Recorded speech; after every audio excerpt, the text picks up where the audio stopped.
সাধারণত আমরা কোথাও ঘুরতে যাওয়ার আগে একটু হলেও সেই জায়গাটার সম্পর্কে রিসার্চ করে যাই। বাট কখনো কি সম্পূর্ণ অচেনা একটা জায়গায় উইদাউট এনি রিসার্চ শুধু নির্ভেজাল এক্সপ্লোরেশনের জন্য গেছো কি? আজকের ভিডিওতে আমার এক্সপিরিয়েন্স করা এমনই একটা জায়গার গল্প শেয়ার করব তোমাদের সাথে। আগেই বলে রাখি যে জায়গাটার কথা বলবো সেটা কিন্তু কোনো ট্যুরিস্ট স্পট নয়। জানাবো এমন এক গ্রামের কথা যেখানে শহুরে আধুনিকতার ছোঁয়া এখনো সেভাবে পড়েনি। শহরের কংক্রিটের জঙ্গল থেকে দূরে শাল, ইউক্যালিপটাস, মহুয়া গাছের জঙ্গলের মধ্যে লাল মাটির রাস্তার উপর দিয়ে বাইক চালানো, সবুজ ধানক্ষেত, বাঁধানো পুকুর ঘাট, মাটির বাড়ি, গোয়াল ঘর, খালের জলে মাছ ধরা আর কিছু সুন্দর মানুষদের নিঃস্বার্থ আতিথেয়তা, অনেক কিছুই পেলাম এই ছোট্ট ট্রিপটায়। তাহলে গল্পটা প্রথম থেকে শুরু করি। তবে সবার আগে আমি দেবজ্যোতি সবাইকে জানাই welcome to my YouTube channel. Good morning and welcome back to the channel once again. I hope you guys are doing absolutely fine. তো আজকে বেরিয়ে পড়েছি আবার একটা সুন্দর উইকেন্ড রাইডে। আর আজকে যেখানে যাচ্ছি সেই জায়গাটা কিন্তু খুবই একটা আনকমন জায়গা। ট্যুরিস্ট ডেস্টিনেশন বলবো না, আমাদের যে গ্রুপের মেম্বার রয়েছে সুমন্তদা দেশের বাড়িতে যাচ্ছি আমরা আজকে। জায়গাটার নাম হচ্ছে গোয়ালতোড়, অনেকে গোলতোড়ও বলে জায়গাটাকে। তো পশ্চিম মেদিনীপুর ডিস্ট্রিক্টের মধ্যে পড়ে জায়গাটা। আর কলকাতা থেকে ডিস্টেন্স হচ্ছে অ্যারাউন্ড 170 কিলোমিটার মতো। রুট যেটা আমরা অবভিয়াসলি ফলো করবো সেটা হচ্ছে কলকাতা থেকে সাঁতরাগাছি হয়ে আমরা কোলাঘাটের দিকে এগোবো, কোলাঘাটের দিকে খড়গপুর নিয়ে নেবো, খড়গপুর থেকে সোজা বেরিয়ে যাবো মেদিনীপুরের দিকে। আর আইডিয়া নেই জায়গাটার সম্বন্ধে, জায়গাটা কীরকম, ওখানে কী কী দেখার আছে, একদম আননোন জায়গা হিসেবে যাচ্ছি। আর ওখানে গিয়ে এক্সপ্লোর করবো আর তোমাদের সঙ্গে শেয়ার করবো কী কী দেখতে পারো ওখানে। আজকে আমরা টোটাল 3 জন যাচ্ছি, মানে আমি, সুমন্তদা আর অরুণদা যাচ্ছে আমাদের সঙ্গে। এখন জাস্ট ক্রস করলাম সাঁতরাগাছি, সামনেই আসবে ইন্ডিয়ান অয়েলের পেট্রোল পাম্প, ওটা আমাদের মিট আপ পয়েন্ট। ওখানে একসাথে 3 জন মিট করে তারপর সামনের দিকে একসাথে জার্নি স্টার্ট করবো আমরা। হ্যাঁ চলো হ্যাঁ কোলাঘাট চলো। আমরা এবার ফাইনালি আমাদের জার্নি স্টার্ট করছি। সবাই চলে এসছে। সুমন্তদা ওই যে সামনে NX 500, আর আমাদের অরুণদা হন্ডা হাইনাস CB 350, আমারও হন্ডা হাইনাস CB 350। তাহলে 3টে হন্ডার বাইক নিয়ে আমরা আজকে চললাম গোয়ালতোড়ের দিকে। ট্রিপ শুরু করে আমরা ঠিক করেছিলাম কোলাঘাটে দাঁড়াবো ব্রেকফাস্ট করতে। বাট যথারীতি কোলাঘাটে মানুষজনের এত ভিড় দেখে আমরা আর কোলাঘাটে দাঁড়ালাম না, আমরা এগিয়ে গেলাম খড়গপুরের দিকে। আর রাস্তার ওপর একটা ভালো হোটেল দেখে, হোটেল আহারে বাহারে পয়লা বৈশাখ, নামটাও ছিল ইউনিক, তাই এখানেই দাঁড়ালাম ব্রেকফাস্ট করার জন্য। হোটেলটা ফাঁকা থাকলেও খাবারের কোয়ালিটি কিন্তু ছিল বেশ ভালো। আলু পরোটা, ঘুগনি আর অমলেট দিয়ে ব্রেকফাস্ট সেরে আমরা আবার আমাদের জার্নি রিজিউম করলাম আমাদের সামনের গন্তব্যের দিকে। এরপর একে একে আমরা রাতুলিয়া, ঘাটাল আর দেবরা টোল প্লাজা ক্রস করে এগিয়ে গেলাম খড়গপুরের দিকে। খড়গপুরে না ঢুকে আমরা খড়গপুরকে বাইপাস করে বাঁ দিকের রাস্তা নিয়ে নিলাম টুয়ার্ডস মেদিনীপুর।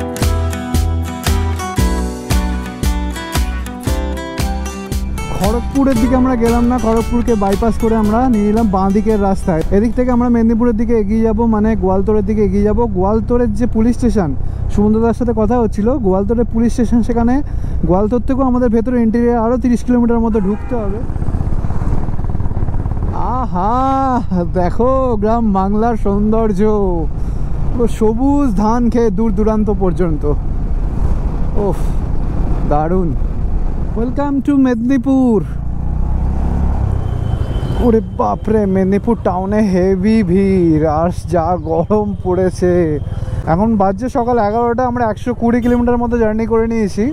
হয়তো আমাদের আরও এই 40-50 কিলোমিটার মতো জার্নি করতে হবে।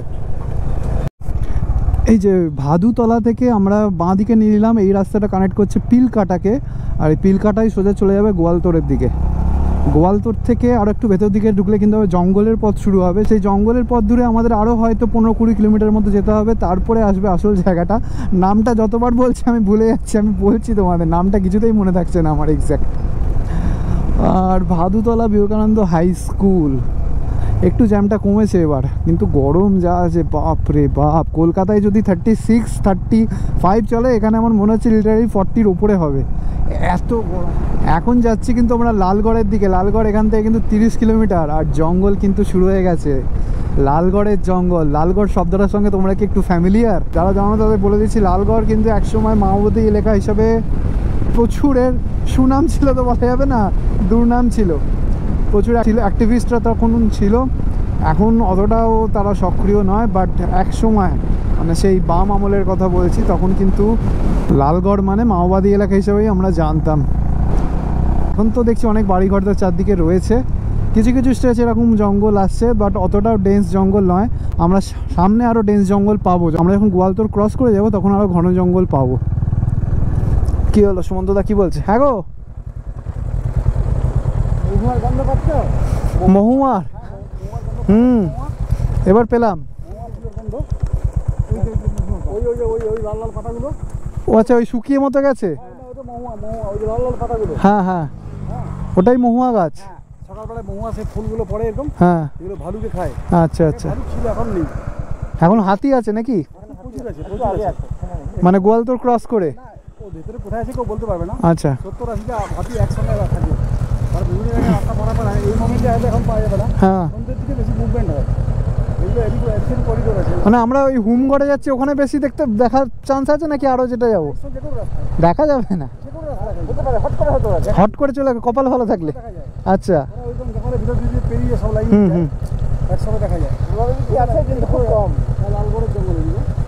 মানে আমরা ওই নৈবিটটাই লাস্ট, তো নৈবিট বললে না কি বললে? অরুণদার গরমে হেভি কষ্ট হচ্ছে, গিয়ার্স পড়েনি তো, গরম হাওয়াটা লাগছে গায়ে। না এটা আবার ট্রেনে বেরিয়ে যাই, দাঁড়ালে আরো এ হবে।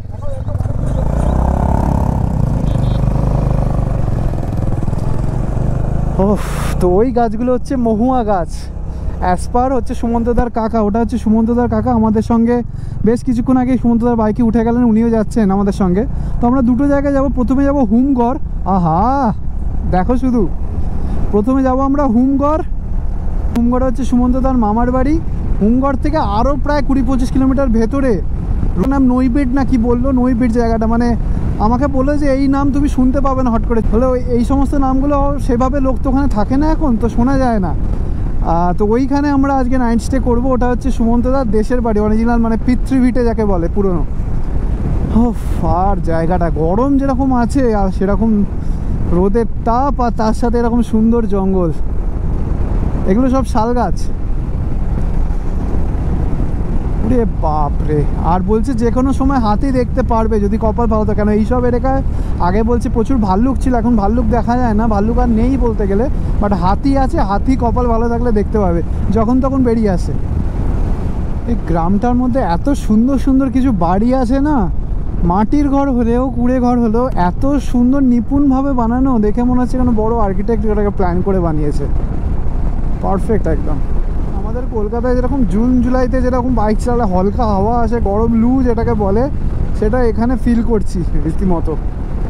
আহা রাস্তাটা দেখো কি ভালো! এ কি জয়পুর যাচ্ছি নাকি লালগড় ফরেস্টের মধ্যে দিয়ে যাচ্ছি বোঝা যাচ্ছে না। দারুণ! বলেছিলাম না এটা সুন্দর জায়গায় যেতে চলেছি। শুধু আনকমন নামে ভেসে গেলে চলবে না, এই সিনিক বিউটিগুলো এনজয় করার জন্য এই সমস্ত অফবিট জায়গাগুলোতেই, এই সমস্ত অচেনা জায়গাগুলোতেই আসতে হবে, যেখানে সচরাচর মানুষ কেউ যায় না। তবে তো ন্যাচারাল বিউটিটা, প্রকৃতির ন্যাচারাল বিউটিটা চোখে পড়বে। এই যে গোয়ালতোড় থানা, এই মোড় থেকে ডান দিকে চলে যাচ্ছে গড়বেতা, আর আমরা এই বাঁ দিকে ঢুকলাম হুমগড়ের রাস্তার দিকে। আর এখানে লোকজন না আমাদের অদ্ভুতভাবে দেখছে, ভাবছি এরা কারা রে ভাই, এখানে তো এই ধরনের লোকজন আসে না বাইক নিয়ে। খুব স্বাভাবিক সেটা, আমার চেনা পরিচিত সুমন্তদার দেশের বাড়ি বলে আমরা এখানে এসেছি, নাহলে আমরা কোনোদিনই অবভিয়াসলি এখানে ঘুরতে আসতাম না। কেন এই সমস্ত জায়গাগুলো সেভাবে তো মানুষের সামনে এখনও অতটা আসেনি, তো জানবে কী করে লোকজন যে এরকম একটা সুন্দর রাস্তা দিয়ে এসে তোমরা এরকম থাকতে পারো। অবভিয়াসলি এখানে হোটেল কিছু হয়তো নেই, না থাকার চান্সই বেশি, বাট এই যে রাস্তাটা দিয়ে আমরা ট্রাভেল করলাম, এত সুন্দর একটা রাস্তা। হুমগড়ে সুমন্তদার মামার বাড়িতে এসে পৌঁছলাম। সবাই আমাদের অদ্ভুতভাবে দেখছে, ভাবছি এরা কারা। বাবা এখানে, আরে এখানে অলরেডি একটা হন্ডা দাঁড়িয়ে, হন্ডা সিভি 350 RS। বাহ, এটা কার? এইটা কার? তাই? হ্যাঁ, না এই বাইকটা, এই যে আরে সুমন্তদার মামার বাড়িতে বেশ কিছুক্ষণ কাটিয়ে আর সদ্য দোয়ানো ঘন গরুর দুধের চা খেয়ে আমরা ফাইনালি বেরোলাম নিরুবাইডের উদ্দেশ্যে। আমার বাড়িতে কিছুক্ষণ বসে সবার সাথে কথাবার্তা বলে এখন আমরা যাচ্ছি সুমন্তদার আদি বাড়িতে, মানে যেটা দেশের বাড়ি বা পিতৃবাড়ি বলা চলে। তো সেখানে যাচ্ছি, এখান থেকে 5 কিলোমিটার কি 10 কিলোমিটারের মধ্যে পড়বে ওটাই আজকে আমাদের ফাইনাল গন্তব্য। ওখানেই আজকে আমরা রাতটা কাটাবো এবং কালকে যথারীতি কলকাতার দিকে ব্যাক করব, বিকেলের দিকে বেরোবো, গরমটা কাটে, কেন প্রচণ্ড গরম এখানে, মারাত্মক গরম। কাছে পিঠেই এসে গেছি। মেন রাস্তা থেকে আমাদের একটা বাইলেন নিতে হলো, পথশ্রী রাস্তা দিয়ে কিছুটা জঙ্গলের মধ্যে দিয়ে গিয়ে সুমন্তদার নিজস্ব আদি বাড়ি পড়বে।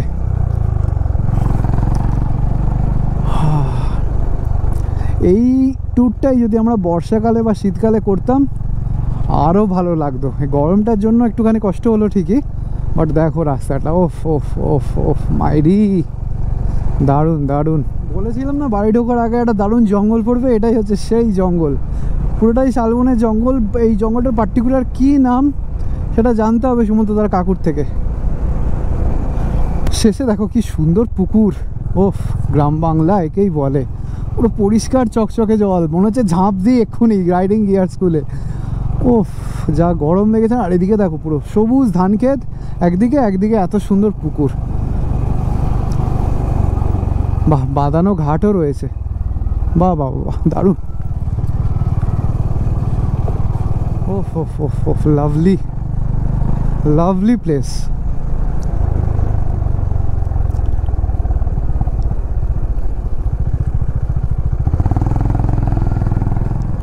হলো ঢালাই রাস্তা শেষ করে একদম আমরা গ্রামের ভেতর ঢুকে গেছি।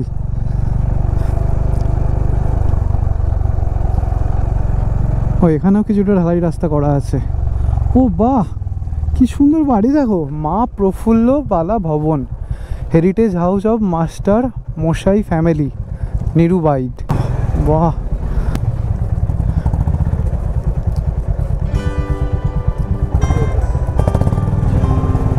পৌঁছানোর পরেই আরেক বিপত্তি।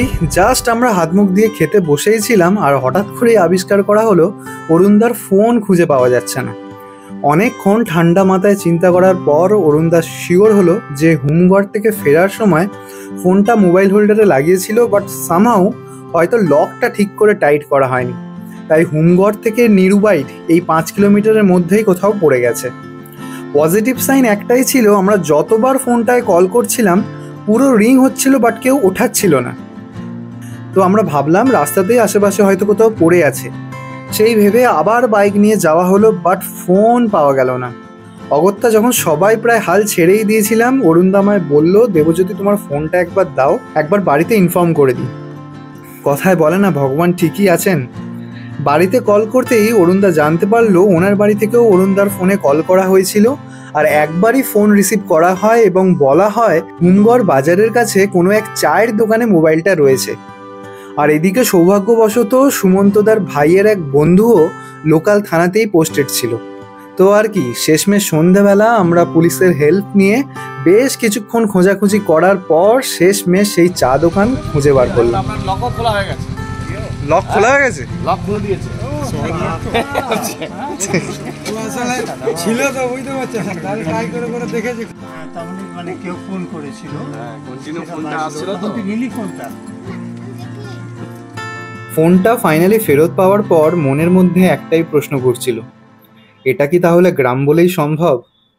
জানি না, উত্তরটা তোমরাই দিও।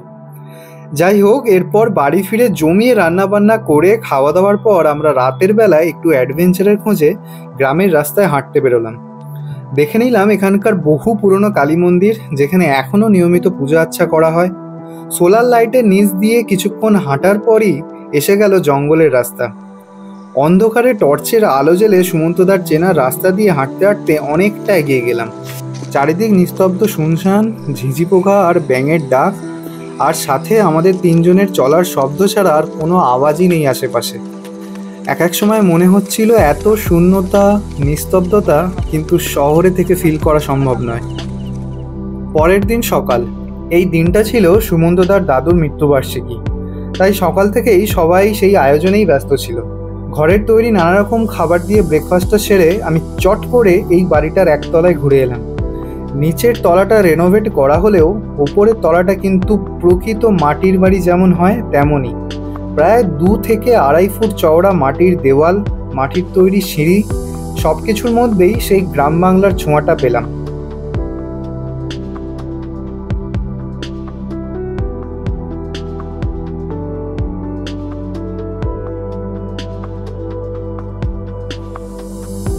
এরপর গরম বাড়ার আগেই আমরা আরেকবার জঙ্গলের দিকে গেলাম একটু ঘুরতে, আর গিয়ে বেশ কিছু নতুন জিনিস চোখে পড়লো।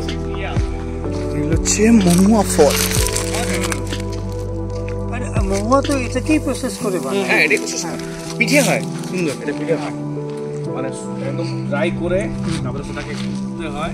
আমরা আগে ছোটবেলা আমরা খেয়েছি ওই শাল গাছের ফুল, হ্যাঁ, শালের পাতাগুলো যখন শালে গেলে যখন ফুলগুলো ছড়ায় হাওয়াতে, হ্যাঁ, এক সাইডে প্রপেলার, এভাবে তোমার চলে যাবে, এভাবে হাওয়াতে ঘুরে ঘুরে ঘুরে ঘুরে পড়বে। দেখবে স্প্রিন হতে পারে। একবার কাছে আনো তো, কাছে আনো তো। এইটা গুড।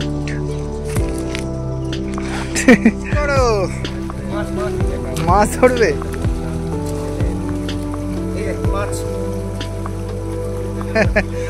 জলটা ক্যানেলের জল, তাই তো?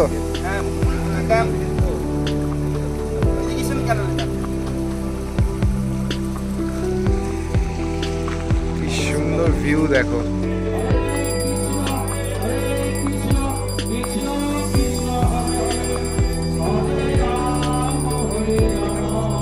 এরপর নাম সংকীর্তন আর দুপুরের খাওয়া দাওয়ার পর আমরা বিকেলের দিকে বেরোলাম বাড়ির উদ্দেশ্যে। চলো এবার হচ্ছে ফেরার পালা। বেশ খুব ভালো লাগলো এখানকার লোকদের আতিথেয়তা অসাধারণ, মানে মনে হচ্ছিল নিজের দেশের বাড়িতেই এসছি। টাটা, আসলাম। হ্যাঁ আসলাম। চলো নিজের বাড়িতে ফেরা যাক।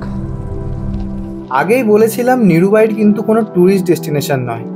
আমার এক্সপিরিয়েন্স করা কিছু ভালো লাগার মুহূর্ত শেয়ার করলাম তোমাদের সাথে। আর যদি তোমাদেরও ভালো লেগে থাকে তাহলে একটু সাপোর্ট করে দিও। তাহলে এই ভিডিওটাকে এখানেই শেষ করি। তবে যাওয়ার আগে, it's one life, one dream, well, it's just the beginning.